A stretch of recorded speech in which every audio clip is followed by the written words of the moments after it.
Direct ઇનડાયરેક્ટમાં જે કાંઈ અગાઉનું લોજિક હતું આ બધું જ તમને મેં પહેલા શીખવાડી દીધું. હવે આજથી એની એક્ઝામ પેટર્ન એક્સરસાઇઝ ચાલુ કરું છું કે પરીક્ષામાં કેવી રીતના પૂછાશે અને તમારે એનો જવાબ કેવી રીતના આપવાનો થશે. સમજો ખાસ, પરીક્ષામાં કેવી રીતના પૂછાશે અને તમારે એનો જવાબ કેવી રીતના આપવાનો છે. તમે જે કંઈ ગ્રામરનો ચોપડો લખ્યો છે ઘરે, એ ગ્રામરનો ચોપડો જોડે રાખીને બેસજો, બરાબર? એ ગ્રામરનો ચોપડો જોડે રાખીને બેસજો. હું કહું એવી રીતના જોતા જાઓ, બધું ખબર પડી જશે.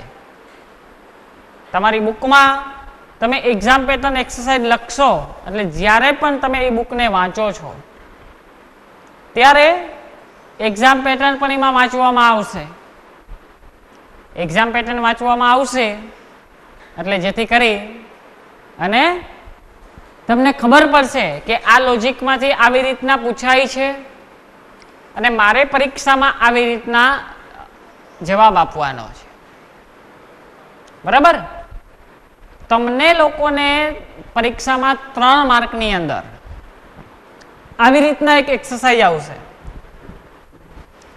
હું આ એક્સરસાઇઝ જે શીખડાવું છું ને આનાથી 110% સહેલી એક્સરસાઇઝ જ આવશે. આનાથી સહેલી જ આવશે, પણ તમારે ધ્યાન રાખવાનું છે કે વાક્યના પ્રકાર કેવી રીતના ઓળખવા, શું કરવું. તમને કીધું હતું ને કે ડાયરેક્ટ ઇનડાયરેક્ટમાં 2 ભાગ હોય, એક રિપોર્ટિંગ વર્બ અને એક રિપોર્ટિંગ સ્પીચ. ધ્યાન અહીંયા રાખશે બધાય. જો આ રાકેશ અને મિનલ, રાકેશ અને મિનલ આ 2 વ્યક્તિ વચ્ચેનું કન્વર્જેશન છે, એટલે કે 2 વ્યક્તિ વચ્ચેની વાતચીત છે. ઓકે, આ 2 વ્યક્તિ વચ્ચેની જે કાંઈ વાતચીત છે, હવે આમાં આપણે એક રિપોર્ટિંગ વર્બનો ભાગ હોય, એક રિપોર્ટિંગ સ્પીચનો ભાગ હોય. આને હું આમાં ઓળખીશ કેવી રીતના, ઓળખવું કેવી રીતના મારે? તો આ ભાગ જે છે ને એ રિપોર્ટિંગ વર્બનો ભાગ તરીકે ઓળખાય અને આ બાજુનો ભાગ જે છે એ રિપોર્ટિંગ સ્પીચ તરીકે ઓળખાય, RS. બરાબર? જોઈજો, રિપોર્ટિંગ વર્બ કોને કહેવાય, રિપોર્ટિંગ સ્પીચ કોને કહેવાય. રવિવારે પરીક્ષા છે એની અંદર બધી જ વસ્તુ મૂકેલી છે, tense, active, passive, direct, indirect. તમારી રીતના તમારે બધો અભ્યાસ કરવાનો છે, બરાબર? તો આ વાક્ય હું વાંચું પહેલું, તો આ વાક્ય બોલનાર રાકેશ છે તો રાકેશ સબ્જેક્ટ થયો, સાંભળનાર મિનલ છે તો મિનલ ઓબ્જેક્ટ થયો, બરાબર? તો હંમેશા શરૂઆત આપણે ગમે ત્યારે સોલ્વ કરવાની કરીએ ને એટલે પહેલા શું કરવાનું? વાક્યને વાંચવાનું નિરાતે. શું કરવાનું? વાક્યને નિરાતે વાંચવાનું અને એનો પ્રકાર ઓળખવાનો. આપણે કેટલા બધા પ્રકાર શીખડાવ્યા કે પ્રશ્નાર્થ વાક્ય, ઉદ્ગાર વાક્ય, બધું શીખડાયું ને. જોવો કે કયો પ્રકાર છે. તો આ વાંચું છું કે I want to give you a nice gift today. આજે મારે તને એક નાઇસ ગિફ્ટ આપવી છે. I want to give you a nice gift today. પ્રશ્નાર્થ વાક્ય છે? હે? નથી. ઉદ્ગાર વાક્ય છે?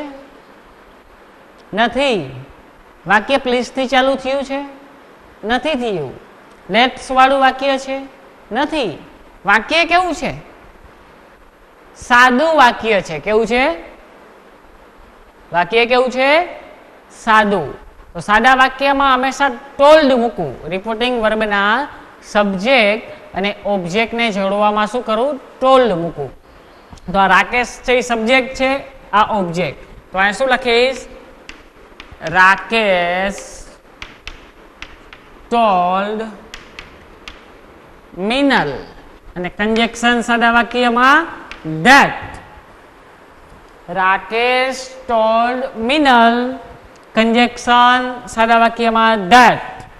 ઓકે, ચલો હવે આપણે રિપોર્ટિંગ સ્પીચનો ભાગ ચાલુ કરીએ. તો પેલું આઈ કેટલામાં પુરુષ તમારે આંગળીથી ઈશારો મને કરવાનો છે? આઈ પેલો પુરુષ કોના મુજબ ચેન્જ થાય? સબ્જેક્ટ મુજબ. કોના મુજબ? તો સબ્જેક્ટ કોણ છે? રાકેશ. તો આપણે શું મુકાય? હી. સબ્જેક્ટ રાકેશ તો હી. હવે સાદું વાક્ય ગમે તે હોય એમાં વાક્યની શરૂઆત ક્યાં થાય? સબ્જેક્ટથી. પછી ટુ બીન રૂપ હોય તો આ વોન્ટ નામનું કોઈ ટુ બીન રૂપ હતું? તો અહીંયા આ વર્બ છે એવું ગણાય. સાદો કાર્ડ છે જો ટુડે આવ્યું એટલે. તો અહીંયા ડુ છે. સ્લીપિંગ મોડમાં શું છે? ડુ છે, મૂળરૂપ છે એટલે.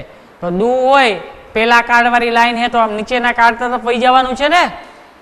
તો ડીડ ને સ્લીપિંગ મોડ રાખીએ તો વોન્ટેડ થઈ જાય. ઈડી લગાડી દઈએ એટલે સ્લીપિંગ મોડ ડીડ થઈ ગયું ને. Wanted to give you. કેટલામાં પુરુષ? યુ છે કેટલામાં પુરુષ? બીજો પુરુષ. બીજો પુરુષ કોના મુજબ ચેન્જ થાય? ઓબ્જેક્ટ મુજબ. ઓબ્જેક્ટ કોણ છે? મિનલ. તો યુ છે એ પેલો યુ છે કે બીજો યુ? તો કે બીજો યુ. યુ કેમ કે જો ઓબ્જેક્ટની જગ્યાએ છે. તો સી થાય મિનલનું સી. તો યુ બીજો છે એટલે હર મૂકવું પડે ને. તો give Har a nice gift today. તો ટુડે નું ધેટ ડે કરાય, ફોલોવિંગ ડે કરાય. શું બદલે? આપણે શબ્દ લખાવ્યા હતા ને ટુડે નું. ટુડે નું શું કરાય? ધેટ ડે અથવા તો following day. That day. Okay, પેલી ખબર પેલા વાક્યમાં? પેલા વાક્યમાં ખબર પડી? ઓકે, જો હવે બીજું વાક્ય. તો બીજું વાક્ય હું વાંચું છું કે આર યુ રિયલી થિંકિંગ સો. વાક્યનો પ્રકાર કેવો છે? વાક્ય કેવું છે? પ્રશ્નાર્થ. જો પાછળ પ્રશ્નાર્થ ચિહ્નની નિશાની છે. પ્લસમાં ટુ બીના રૂપથી ચાલુ થયું છે. તો પ્રશ્નાર્થ વાક્ય હોય તો તમારા બુકમાં જે પ્રશ્નાર્થનો પ્રકાર લખાયો છે એમાં જુઓ. તમારા બુકમાં પ્રશ્નાર્થનો પ્રકાર લખાયો છે એમાં જુઓ. શું હોય રિપોર્ટિંગ વર્બમાં જોડવા માટે? આસ્કડો શબ્દ આવે તો મિનલ આસ્કડ રાકેશ. આસ્કડ રાકેશ. હવે પ્રશ્નાર્થ વાક્યમાં કંજેક્શન શું હતું? ઇફ અથવા વેધર. પ્રશ્નાર્થ વાક્યમાં કંજેક્શન શું મૂકતા હતા? ઇફ અથવા વેધર. ઓકે, તો એમાં કન્ડિશન હતી રિપોર્ટિંગ સ્પીચની શરૂઆત જો WH શબ્દથી થઈ હોય તો ઇફ વેધર નહીં મૂકવાનું, નકર મૂકવાનું. હવે અહીંયા તો આર ટુ બી ના રૂપથી ચાલુ થયું છે તો આપણે કંજેક્શન ઇફ મૂકશું ને. ઇફ. બરાબર. હવે પ્રશ્નાર્થ ચિહ્ન હટાવી દેવું.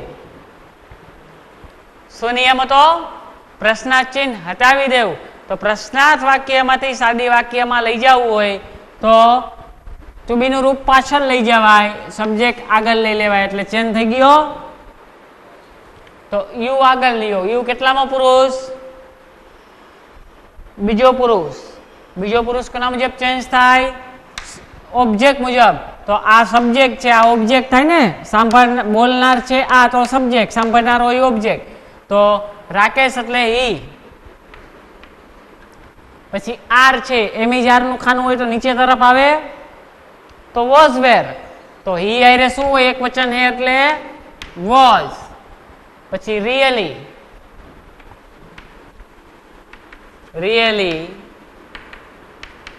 થિંકિંગ સો, રિયલી થિંકિંગ સો. પછી ત્રીજું વાક્ય, તો વાક્યનો પ્રકાર કયો છે? લેટ્સ થી ચાલુ થયું. તો લેટ્સ થી વાક્ય ચાલુ થાય એમાં શું હતું? રિપોર્ટિંગ વર્બના સબ્જેક્ટ ને ઓબ્જેક્ટ ને જોડવા માટે સજેસ્ટેડ શબ્દ છે તો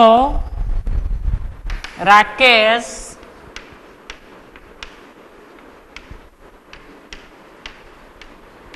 સજેસ્ટેડ મિનલ. કંજેક્શન આમાં ધેટ જ આવે, કંજેક્શન ધેટ જ હતું ને. Rakesh suggested Minal conjunction that. તો લેટ્સ નું શું આપણે ચેન્જીસ કરવાનો છે? They should. લેટ્સ નું ધે શુડ થઈ જતું હતું. They should visit the Suhag gift article for the gift of. આટલે સુધી કોઈ ચેન્જ નથી, આ એમ નામ લખવાનું કે visit the Suhag gift article for the gift article for the gift of. હવે આ યોર કેટલામો પુરુષ? યુ, યુ, યોર, બીજો પુરુષ. તો આપણે લેટ્સ વાળા વાક્યમાં લેટ્સ નું ધે શુડ કરીએ એટલે ધે મુજબ જ બદલે. તો યોર ની નીચે ધે નું શું આવે? ધેર. There choice. ઓકે. હવે વાક્ય નંબર છેલ્લું, હાઉ કાઇન્ડ યુ આર. વાક્ય કેવું છે? ઉદ્ગાર.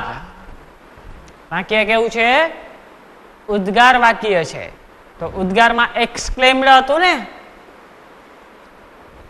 તો મિનલ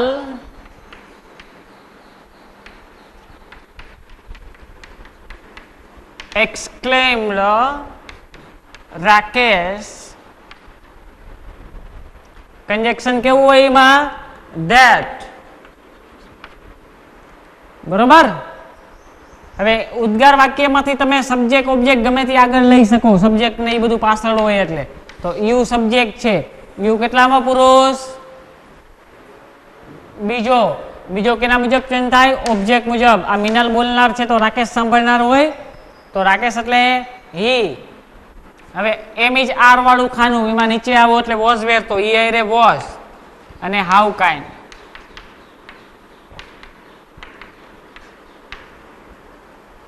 આ એક્સરસાઇઝ અહીંયા. હવે બીજી એક્સરસાઇઝ મેં અહીંયા પાસે બોર્ડમાં લખી. હું જેટલી પણ એક્સરસાઇઝ લખાવું છું ને, અહીંયા બોર્ડમાં સમજાવું છું ને, 3-4 તમને બોર્ડમાં સમજાવી છે અહીંયા. આ એક્સરસાઇઝ તમારે ગ્રામરની બુકમાં લખતી જ જવાની છે. આના પહેલાની પહેલી હતી, આ બીજી. બુક ચેક કરવા ટાઈમે બધું ચેક કરશો. બરોબર. હવે આ એના જેવી જ એક્સરસાઇઝ એક આવી ગઈ. પહેલા હું એક્સરસાઇઝ સમજાવી દઉં, પછી તમારામાંથી એક એકને અનમ્યુટ કરવા છે. બરોબર. અને એક એકને અનમ્યુટ કરીને સોલ્વ કરવી છે આજે એક્સરસાઇઝ. તો એક છે નિરાલી આકાશ. નિરાલી આકાશ. નિરાલી અને આકાશ આ બે વચ્ચે એક્સરસાઇઝ છે, વાતચીત છે. આગળની જે સોલ્વ કરી એ જ મુજબ આપણે આને પણ સોલ્વ કરવાની છે. તો નિરાલી બોલે છે, જો આ બાજુનો ભાગ રિપોર્ટિંગ વર્બ કહેવાય, આ બાજુનો ભાગ રિપોર્ટિંગ સ્પીચ કહેવાય. બરાબર. નિરાલી બોલે છે, what are you doing now? પ્રશ્નાર્થ ચિહ્ન. એનો જવાબ આકાશ આપે છે, I am doing my exercise. I am doing my exercise. Nirali પાછી કહે છે, please help me with my homework. Please help me, મારી મદદ કર મારું હોમવર્ક કરવા સાથે. તો આકાશ જવાબ આપે છે, I will surely help you this evening. હું ચોક્કસ સાંજે મદદ તને કરીશ. હું ચોક્કસ સાંજે તને મદદ કરીશ. આ એને જવાબ આપ્યો. હવે જો પહેલું વાક્ય તમારામાંથી જ મારે સોલ્વ કરાવી છે આજે. ચોપડો તમારે તમારો અહીંયા ખુલ્લો રાખવાની છૂટ. બરાબર? ચલો, કોઈ પણને અનમ્યુટ કરશે, કોઈ પણ એક વ્યક્તિને. હેલો, રોલ નંબર 10B30 જેલ, એને અનમ્યુટ કરો. ઓકે જેલ, મારા અવાજ જોડે જોડે તારે મને સાથ આપવાનો છે બોલવામાં. ઓકે, વાક્ય હું પેલું વાંચું છું. Nirali, what are you doing now. આ વાક્યનો પ્રકાર કેવો છે? બોલ, આ વાક્ય કેવો પ્રકાર છે? ખબર છે તને? વાક્યમાં પાછળ કઈ દેખાય છે? તો વાક્યનો પ્રકાર કેવો છે? પ્રશ્નાર્થ તને દેખાય છે, પણ પ્રકાર નથી ખબર. પ્રશ્નાર્થ હોય તો પ્રશ્નાર્થ પ્રકાર ન હોય. આજ સુધીમાં તે કાંઈ બુક ઘરે આજ સુધી જોઈ નથી. આનો મતલબ સાફ થાય છે ને? કાંઈ વાંધો નહીં. બીજા લોકો જો આ વાક્ય પ્રશ્નાર્થ, તો પ્રશ્નાર્થમાં રિપોર્ટિંગ વર્બ અને રિપોર્ટિંગ વર્બના સબ્જેક્ટ અને ઓબ્જેક્ટને જોડવા માટે આસ્કડ વપરાય. તો જો નિરાલી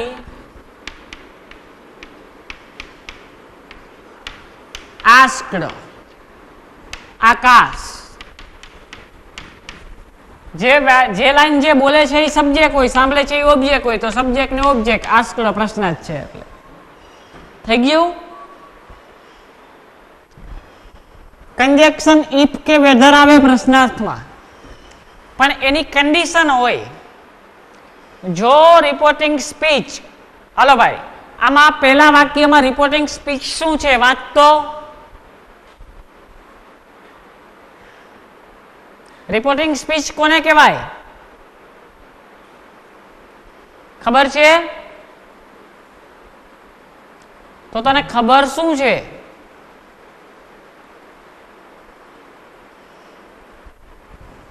આ જે બોલે છે કે vote are you doing now, A reporting speech નથી. પહેલા મેં શું કીધું? આ બાજુનો ભાગ રિપોર્ટિંગ વર્બ, આ બાજુ રિપોર્ટિંગ સ્પીચ. તો આ પહેલો વાક્ય નથી, એ રિપોર્ટિંગ સ્પીચ નો કહેવાય. તારું ધ્યાન ક્યાં છે? ધ્યાન અહીંયા રાખ આકાશ. તો હવે આ વોટ થી ચાલુ થયું, તો વોટ ખુદ કંજેક્શન છે ને. WH નો કોઈ પણ શબ્દ હોય એટલે કંજેક્શન પ્રશ્નાર્થમાં મૂકવો નહીં. ઓકે, તો આ વોટ મૂકી દીધું, કંજેક્શન બીજું કોઈ નહીં. હવે અહીંયાથી વાક્ય વધ્યું અહીંયા સુધી. તો વોટ વાળું વાક્ય હંમેશા માટે પ્રશ્નાર્થ જ હોય ને. કોઈ પણ WH થી વાક્ય ચાલુ થયું હોય આવી રીતના, અને પ્રશ્નાર્થ, આની વચ્ચે પ્રશ્નાર્થની વાક્ય રચના હોય. તો આપણે પ્રશ્નાર્થ વાક્ય હોય તો એને સાદું વાક્ય બનાવવું પડતું હતું. હે, સાદું વાક્ય બનાવવા શું કરવાનું? માત્ર તુબિન રૂપ પાછળ જવા દેવાનું, સબ્જેક્ટ આગળ લઈ લેવાનો એટલે સાદું બની ગયું. તો આ તુબિન રૂપ પાછળ જવા દો, સબ્જેક્ટ આગળ લઈ લ્યો એટલે સાદું બની ગયું. યુ પેલા લ્યો, યુ કેટલામ પુરુષ? બીજો પુરુષ કોના મુજબ ચેન્જ થાય? ઓબ્જેક્ટ. ઓબ્જેક્ટ આકાશ છે તો હી. હવે આ એમિજાર વાળું ખાનું છે, એમાં નીચે ઉતરો તો શું થાય? વોઝ વેર થાય. તો વેર એટલે બહુવચન, વોઝ એટલે એકવચન, તો ઈ આરે વોઝ, ઈ એકવચન છે ને. ડુઈંગ, નાવ છે, નાવ નું ધેન. શબ્દ બદલાવ્યા છે ને, મેં આગળ લખાવ્યા હતા. નાવ નું ધેન થઈ જાય. ખાલી 2-3 પહેલાનું લોજિક છે એ તમે યાદ નથી રાખી શકતા તો તમારું કઈ સોલ્યુશન કરવું ખરું? હે, કઈ સોલ્યુશન થઈ શકે તમારા લોકોનું? વાક્ય number 2, I am doing my exercise. કોણ બોલે છે? આકાશ. હું મારી એક્સરસાઇઝ કરી રહ્યો છું. તો એને જવાબ આપ્યો ને. હવે ટોલ્ડ લખો તોય ભલે અને રિપ્લાય લખો તોય ભલે, ભાઈ હરખું. તો આકાશ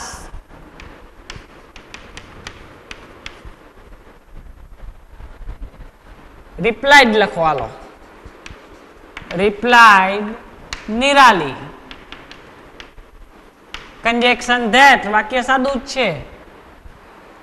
આઈ કેટલામાં પુરુષ? પહેલો પુરુષ. આઈ કેટલામાં પુરુષ? પહેલો પુરુષ. પહેલો પુરુષ ક્રમ મુજબ થાય, સબ્જેક્ટ મુજબ. તો આકાશ સબ્જેક્ટ થાય આમાં, તો હી, આકાશનું હી. એમ આપણે આમ એરા નીચે તરફ જઈએ છીએ ને, પહેલી લાઈન હોય તો આગળ લખાયું હતું ઓમાં કોષ્ટક કરીને આમ એરા નીચે કરવાના. તો એમ વાળા ખાનામાંથી નીચે એરો જાય તો વોઝ વેર, તો ઈ એરે વોઝ ડુઈંગ કેટલામો પુરુષ? આઈ મી માય પેલો પુરુષ, તો હી મુજબ ચેન્જ થાય આકાશ મુજબ. તો હી મને હિઝ એક્સરસાઇઝ. બરોબર, હિઝ એક્સરસાઇઝ. આ વાક્ય નંબર 2 સુધીનું અહીંયા પૂરું. બીજી 2 લાઈન. વાક્ય ક્યાંથી ચાલુ થયું? પ્લીઝ થી. વાક્ય ક્યાંથી ચાલુ થયું છે? પ્લીઝ થી. હવે પ્લીઝ વાક્ય છે તો એ રિક્વેસ્ટ કારક વાક્ય કહેવાય. આપણે કીધું ને કે કોઈ પણ વાક્યની શરૂઆત પ્લીઝ થી થાય તો એ રિક્વેસ્ટ કહેવાય. તો નિરાલી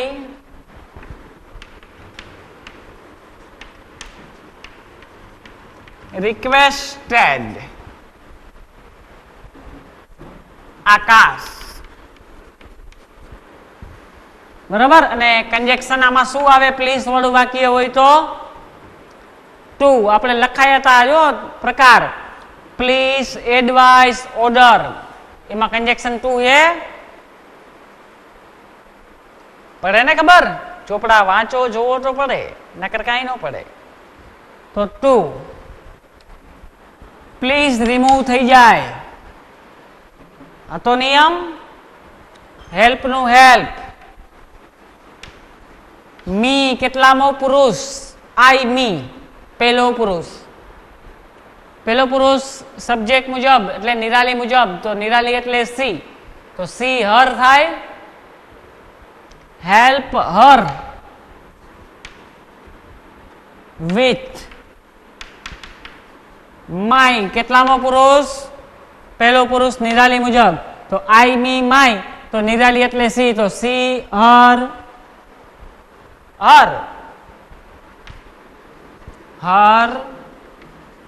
હોમવર્ક. ઓકે. તો આ એને જવાબ આપે છે ને વળી પાછો આકાશ. તો એક વખત આપણે રિપ્લાઇડ લખ નાખ્યું, હવે બીજી વખત રિપ્લાઇડ નહીં લખવાનું, આન્સરેડ લખવાનું. જવાબ બીજી વાર દે છે તો આન્સરેડ લખો ને, કંટ્રોલ લખો તો હાલે. આકાશ ટોલ્ડ નિરાલી. કંજેક્શન ધેટ, વાક્ય સાદું છે એટલે. આઈ પેલો પુરુષ સબ્જેક્ટ મુજબ, આકાશ સબ્જેક્ટ છે એટલે હી. વિલ નું વુડ. શ્યોરલી. હેલ્પ નું હેલ્પ. યુ કેટલામ પુરુષ? બીજો પુરુષ. ઓબ્જેક્ટ મુજબ ચેન્જ થાય, ઓબ્જેક્ટ નિરાલી ગણાય. એટલે આ યુ બીજું છે તો હર હર ધીસ એટલે ધેટ